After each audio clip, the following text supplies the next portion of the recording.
All right, I want to try to keep this one a short one. It's just what you need. Another Astro van video.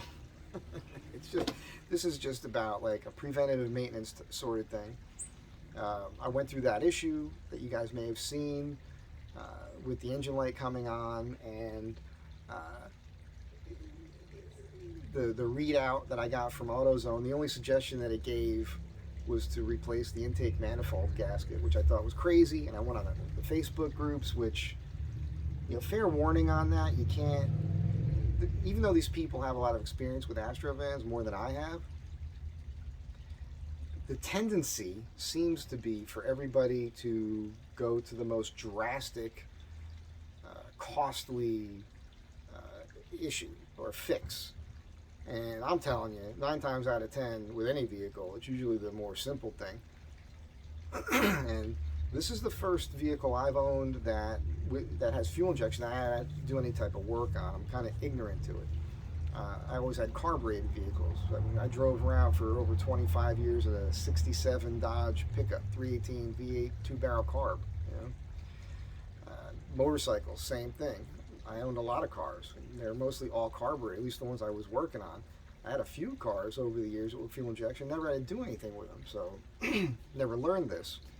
And it boiled down to, I ended up getting an OBDII scanner, 14 bucks online, got the $5 app, and helped me troubleshoot the issue. It was misfire number 3 is what it was telling me. And talked to a buddy of mine, and he recommended this fuel system cleaner from Chevy, which was not inexpensive. I went to a dealer to get it and put that in, and it cleared things up. I was having a rough idle.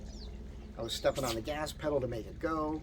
I had horrible fuel economy on my way back on the last road trip. So, and I was doing all these other things. I thought it was the distributor and da-da-da-da-da. In the end, the fuel cleaner worked. I tried another fuel system cleaner as well, the Seafoam, and that definitely made even more improvement that I could feel. Seat of the ass mechanics there, right?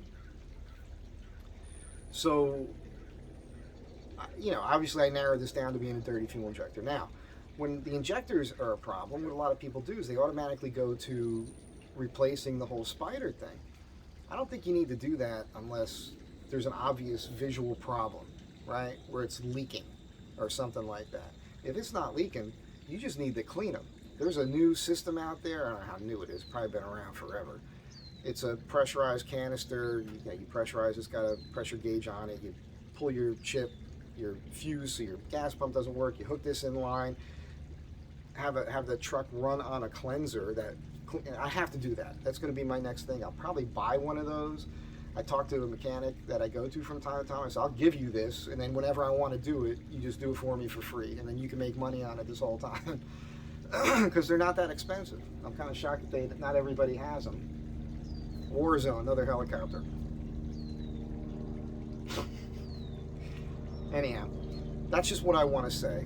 Preventive maintenance. If you're dealing with your Astro or any fuel injected car, and you're having a rough idle, and you got to get on it a little bit more, then I would say go out and buy a Berryman's B12 or the Seafoam stuff. People knock the Seafoam because there's that guy who's really cool, high energy glasses, older mechanic guy. He's got like 1 million subscribers or something. Scotty something.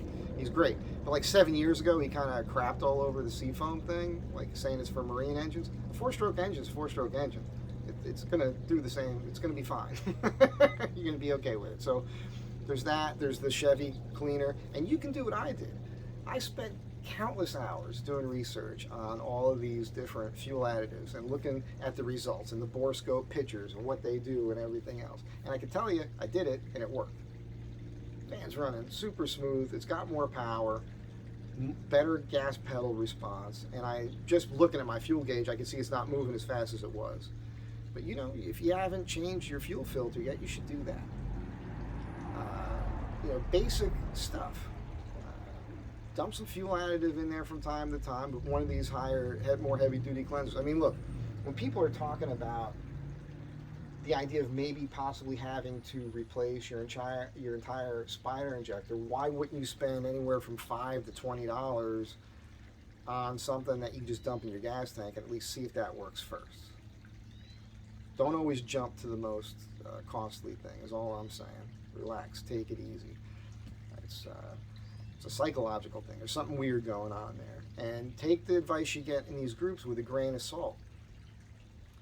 It's an interesting thing on there. I don't fully understand what's going on. And sociologically speaking, for me, all the groups I participate in, I end up participating less and less in them because it's interesting just to see how humans interact with one another. And because we all have our personality traits, that some are positive, some are negative, and you know, there's a lot of weirdness there. And you know, everybody only understands things from their own perspective. And a lot of people don't learn. You can learn. The best thing about the groups is learning from other people's mistakes when it comes to something specific like the Astro van. But that's how it works in life too. You shouldn't have to go out into life and make a whole bunch of mistakes yourself, because there's enough people making mistakes around you where you should be able to learn from those mistakes without having to do them yourself.